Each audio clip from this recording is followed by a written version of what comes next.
Okay, good morning everyone and welcome once again to our class. Our topic for today is managing and caring for the self, setting goals for success. Okay, ano bang content ng pag-usapan natin ngayon?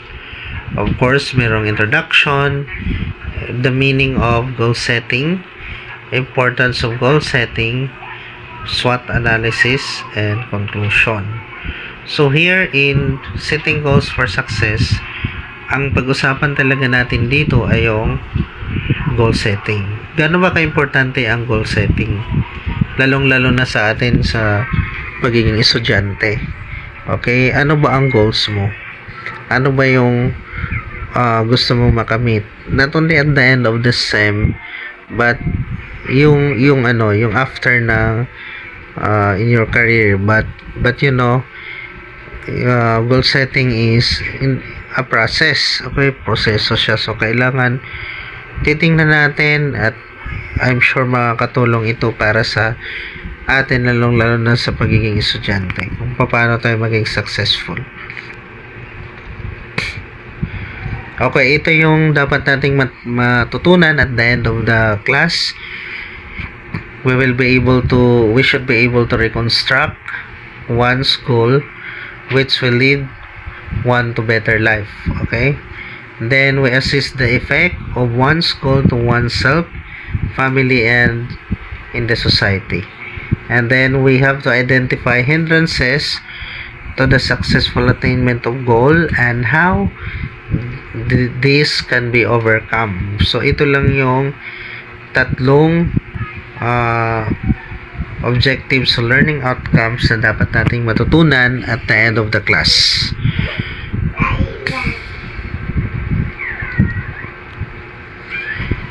Okay, first of all, kailangan muna nating tingnan itong napakagandang quotation from Jim Rohn and Norman Vincent Peale.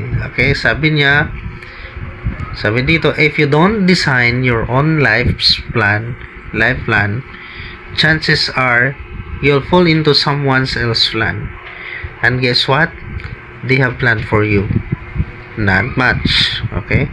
So, kapag hindi daw tayo nagplano ng buhay natin, ang chances daw dito ay magtatrabaho tayo para makamit yung plano ng iba. And guess daw, wala daw silang masyadong plano sa'yo. So according to Norman Vincent Peale, all successful people have a goal. Lahat daw ng successful na tao, meron daw silang goal talaga. And no one can get anywhere unless he knows where he wants to go and what he wants to be or do. Tama naman.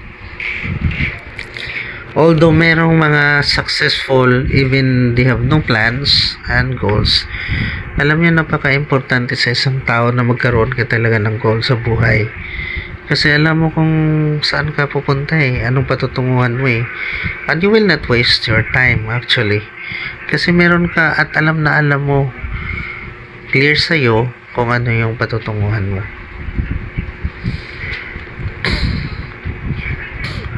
So, sa pagiging isang estudyante, ano ba yung mga hopes and dreams na meron ka?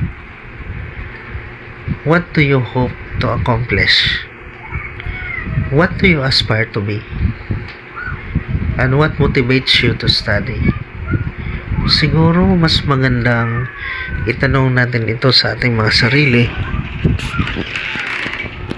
Kasi malay mo sa tanong na ito, mas maintindihan pa natin bakit ba natin ginawa yung mga bagay-bagay sa araw-araw nating pamumuhay or sa araw-araw nating pag-aaral.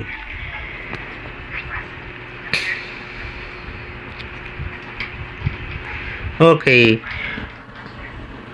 kailangan at malinaw na meron dapat tayong goal. Pero una sa lahat, ano ba yung goals? Ang goals po are something that you hope to achieve. It is something that you hope to achieve. Ano ba yung gusto mong ma-achieve? Ano ba yung matagal mo nang pinapangarap? Ano ba yung mga dreams na nasa sayo ngayon na gusto mong matupad? Hindi ka naman gumagawa ng bagay kasi wala lang. Kasi meron talaga yan. At meron kang pinaguhugutan. Sabi nga ni Aristotle, di ba, marami daw tayong goals. We have different or various ends. But what is more important is to hit that goal. That there is something na pinakamataas na goal na gusto nating makamit. At para sa kanya, lahat ng ginagawa natin is, at the end of the day, we just want to be happy. So, kung anong goal mo na meron ka ngayon, at the end, you just want to be happy. And siguro yung iba para makatulong sa community, sa pamilya, and even to build their career. That is why. Pero what is more important is, may mga bagay ka na gusto mong matupad. So, kung tanungin kita ngayon, ano yung mga bagay na yon? Kasi kung alam mo yung mga bagay na yon, din meron kang pinaghuhugutan at gagawin mo ang lahat para makuha ito. You do not even waste your time sa pag-aaral mo. Instead of doing anything else that can actually lead not to achieve your goal, you start to do things that matters every day. So you will not waste a single minute kasi meron kang pinaghuhugutan. Sabi ni Latham and Locke, goals are the object or aim of an action. Ito yung object. Ito yung gusto mong makamit. Meron tayong action because we have a particular aim. At ito yung goal natin. Ngayon, pag-usapan natin yung goal setting. So, kung ang goal ay yun yung ini-aim natin at yun yung object and an aim ng action natin, ang goal setting ay yung proseso by which we achieve these goals. Ito yung process. Goal setting is not a destination. It is a process to go to your destination. Para kang gusto mong pumunta sa halimbawa circle. Okay? Gusto mong pumunta sa circle. Yung circle, yun yung goal mo. Pero yung pagbibiyahe mo, yun yung goal setting. Okay? Yun yung proseso. Yun yung journey mo. Ang problema lang kasi dito, motivated ang maraming tao sa goals, sa destination, pero ang nangyayari sa journey, tinatamad. Sa journey, hindi nag-e-effort. Sa pagiging isang estudyante, ano ba yung goal natin? So, kung halimbawa, goal mo ay magkaroon ka ng magandang career in the future, or at the end of the day, maganda yung kahinatnan ng pag-aaral mo, ano bang gagawin natin sa pang-araw-araw nating journey sa pagiging estudyante? If we will not do our best, if we will not do things that really matters for us, and not waste our time for many things, I think you can hit your goal very well. So, it is a process. Sabi nga ni Pablo Picasso, our goals can only be reached through a vehicle of plan. Without plan, you cannot reach your goal, in which we must fervently believe and upon which we must vigorously act. Vigorously. Hindi lang to yung ningas kugon. Hindi lang ito yung papitiks-pitiks lang. But you have to really act vigorously. You have to be serious about your plan. There is no other road to success. Yun lang daw ang paraan.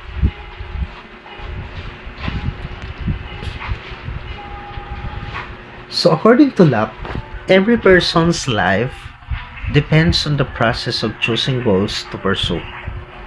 If you remain passive, you are not going to thrive as a human being. The antagonist of success is being passive. Being passive means you are not active. You are not active about your goal. You just set aside your goals. You do not even pursue it. You know that you have goals, but you do not actually exert your effort because of the passivity na nangyayari on the way. So as the students, please strive. Do your best. Be active and not passive in achieving your goals, because that is how you defend your success.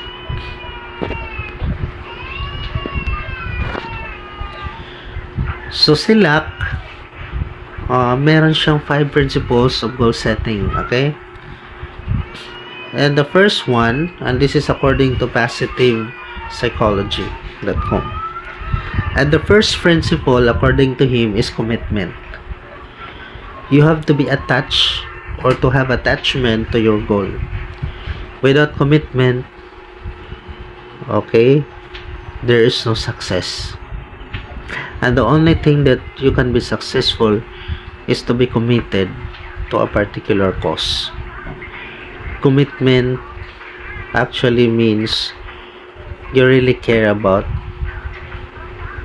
that cause. You really care about what you are doing, and you have to be serious about it. And the second one is clarity. You have to specify your goal. Clarity means there is no doubt. There is no question about your goal. It is clear. Klarong-klaro siya. Kagaya ng malinis na tubig. Without clearness, how can you even know your goal? The third one is challenge. It is the degree of goal's difficulty. You know, it's like in the class. If the learning outcomes is too simple, then the students will not be motivated to do it, because it is very simple. What is more important is your goal has to have must have a degree of difficulty in order that you will be challenged. Okay?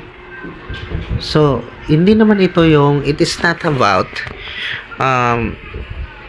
having a difficulty na hindi natin maabot. Okay? Iba yon. Or it is challenging na hindi natin makamit. Okay? There's a degree of challenge, but it is achievable. Number 4 is complexity. It is a degree of goals demands. Okay? Sometimes when a particular goal is complex, okay, pag sinabi natin complex, it is not simple. Then, even if that goals demands a lot, because it is complex, broad siya, marami siyang sanga-sanga. Sometimes it is also, even if it is challenging, namomotivate din tayo, right?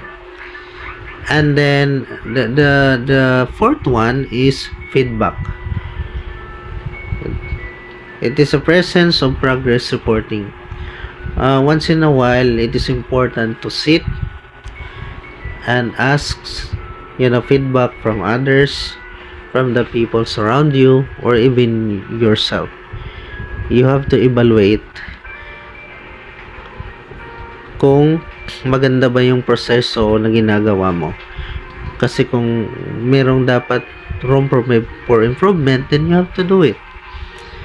Kasi kailangan yun para magawa natin yung mga bagay-bagay in order to achieve our goals.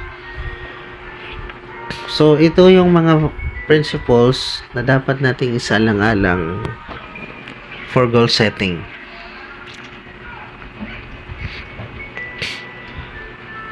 Yan, ito pa yung commitment. It refers to the degree to which an individual is attached to the goal and their determination to reach it, even when faced with obstacles. So, according to Locke, goal performance is strongest when people are committed, and even more so when said goals are difficult. Ayan. So, ito, clarity. Okay? You have to be specific, and you put either on a direct course. When a goal is vague, it has limited motivational value. Yan. So, you have to set clear, precise, and unambiguous goals that are implicit and can be measured. Because when a goal is clear in your mind, remember, you have an improved understanding of the task at hand.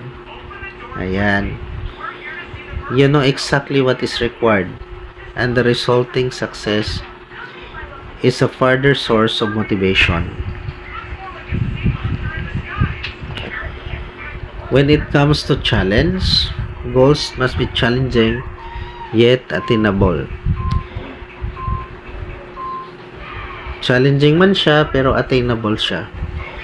Challenging goals can improve performance through increased self-satisfaction and the motivation to find suitable strategies to push our skills to the limit. Ayan.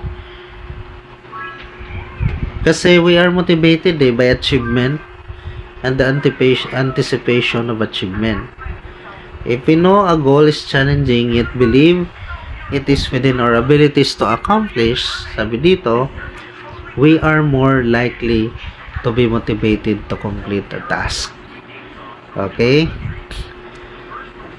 The complexity of goal. So the time scale for such goals should be realistic. It was suggested that overly complex tasks introduce demands that they may mute goal setting effects.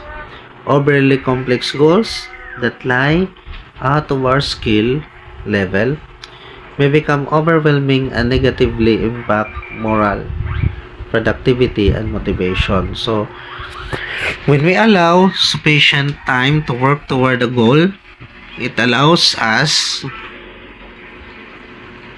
opportunities to recess the goal complexity whilst reviewing and improving performance.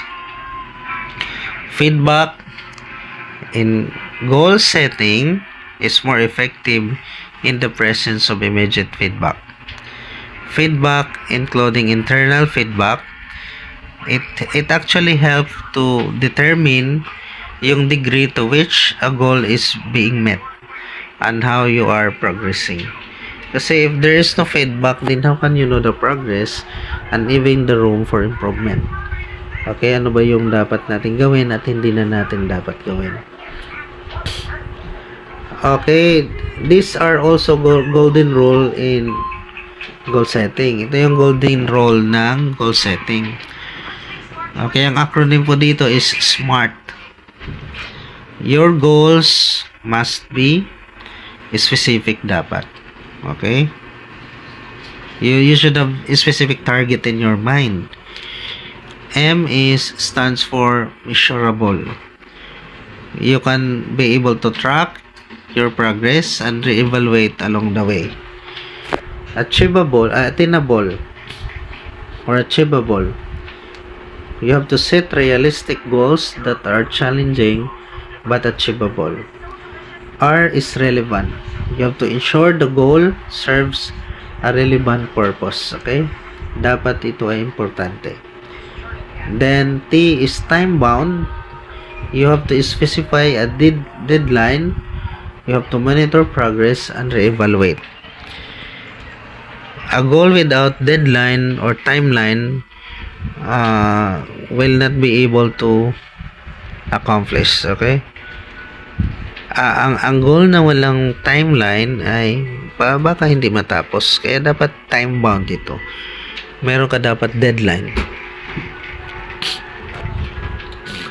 So, ano ba yung mga skills na ni-require sa mga ito?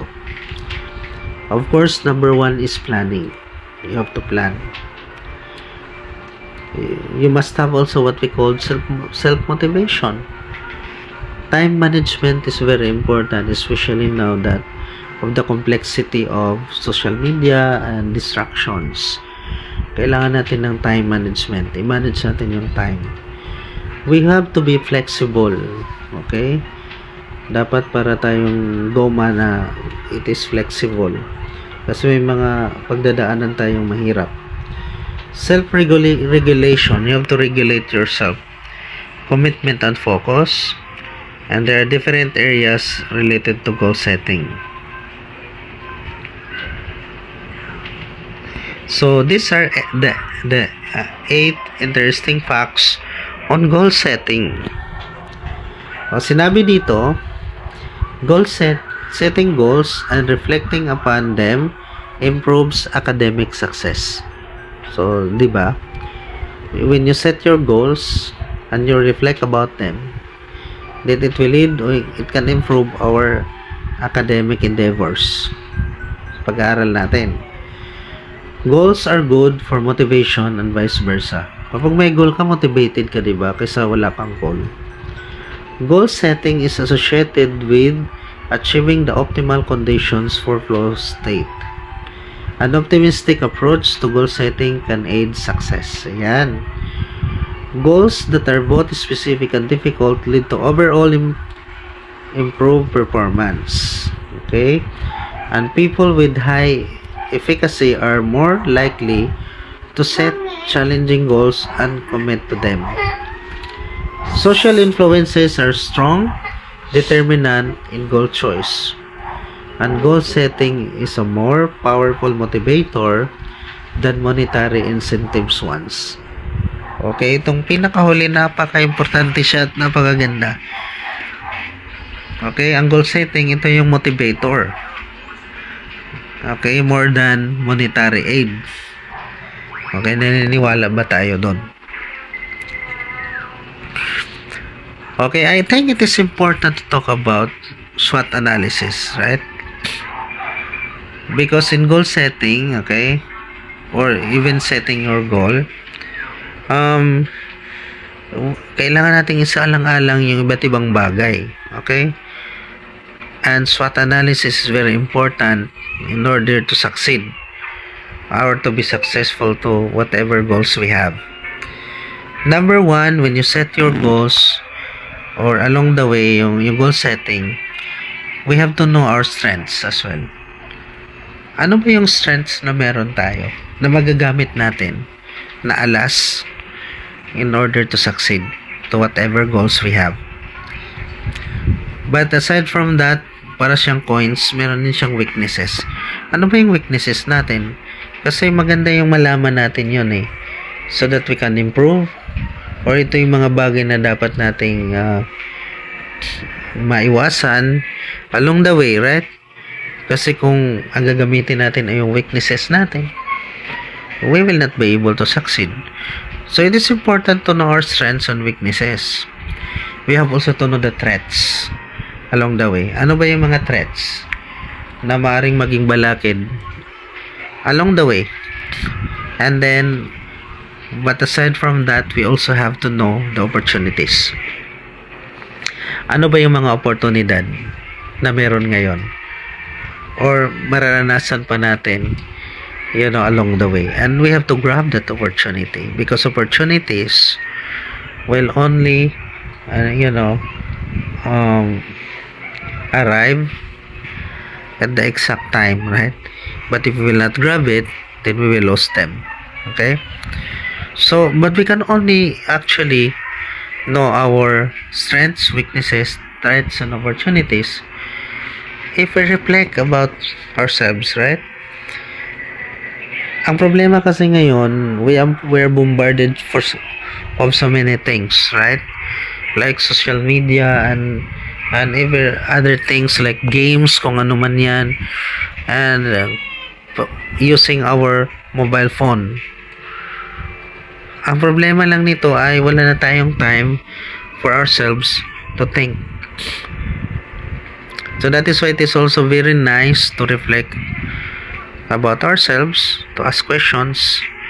These particular questions or these particular things, yung sa SWOT analysis, so that we will really know them. And it is not only that, when we know them, we also know ourselves, right? Mas makilala pa natin ang ating sarili. And if you know yourself well, then it is even powerful because you know how to handle yourself and achieve your goals.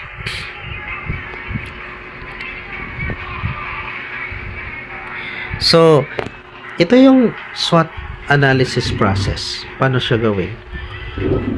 First, and in relation to goal setting. First, you identify the goal that you want to achieve.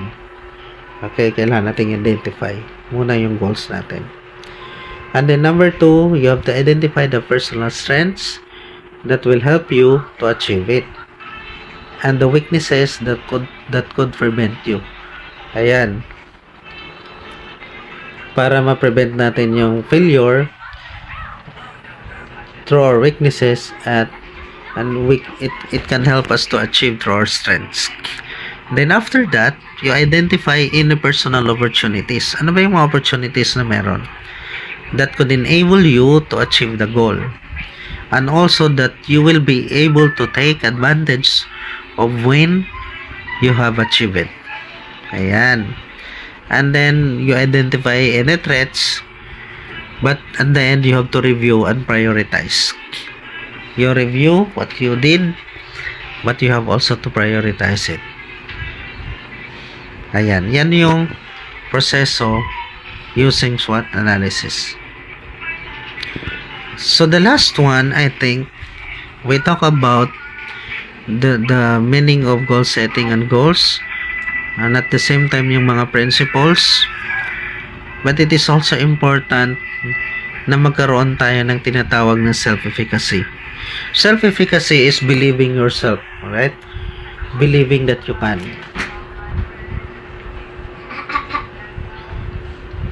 If you do not believe that you can, then that is the end of everything. Sabi nga dito, ang pinakakalaban mo ay hindi ibang tao pero yung sarili mo. Kapag sinabi ng sarili mo that I have to give up, then that is the end. So, believing in yourself matters most. Because here, we can have what we call the mastery experiences. And the most effective way of developing a strong sense of efficacy is through mastery experiences. Diba? You believe in yourself, but you have to master something. So the mastery of experiences can lead us to actually believe that we can. Kapag meron tayong tinatawag na excellence at hindi lang yon, meron tayong competency. Okay?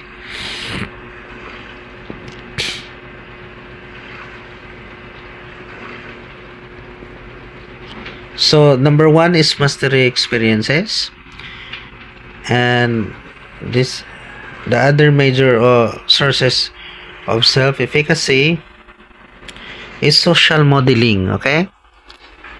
Social modeling is seeing people similar to oneself succeed by sustained effort. Raises observers' beliefs that they to possess the capabilities to master comparable activities to succeed. Ayan. Yung social modeling, okay? Meron tayong mga tao na hinahangaan, di ba? Na merong qualities at naging successful sila. At yun yung actually min-model natin, right? And I think it is important. Okay, ito yung importante para masishape din sa sarili natin that na naniniwala tayo sa sarili nating kakayahan, okay?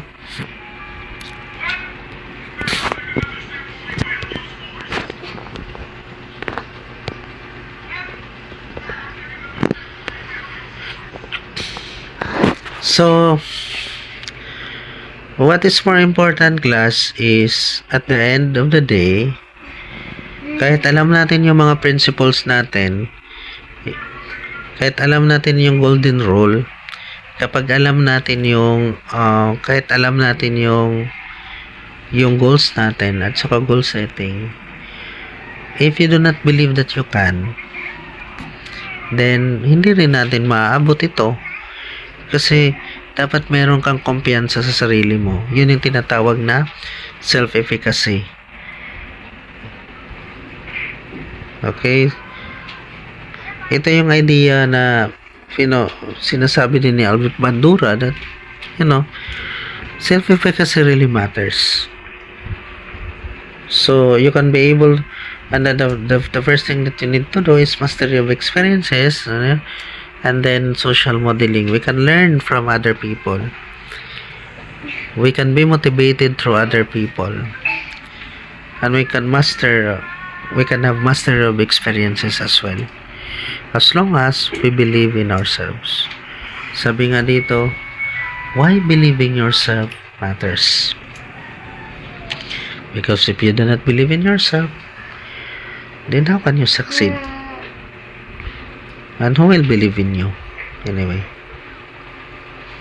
ikaw dapat ang unang maniniwala sa sarili mo. So, we are done with our lesson on goal setting today. And I hope that you learned something. And if you have any suggestions, you have any comments and ideas, you may share in our comment sections, okay? So, I will try to answer them. And, sa abot ng aking mga kaya. But first of all, please continue to support my channel in order for us to put more contents, especially the general education courses in the curriculum, so that it will help us, especially you students, kahit man lang papaano, okay, makatulong. So thank you so much and have a good day to all.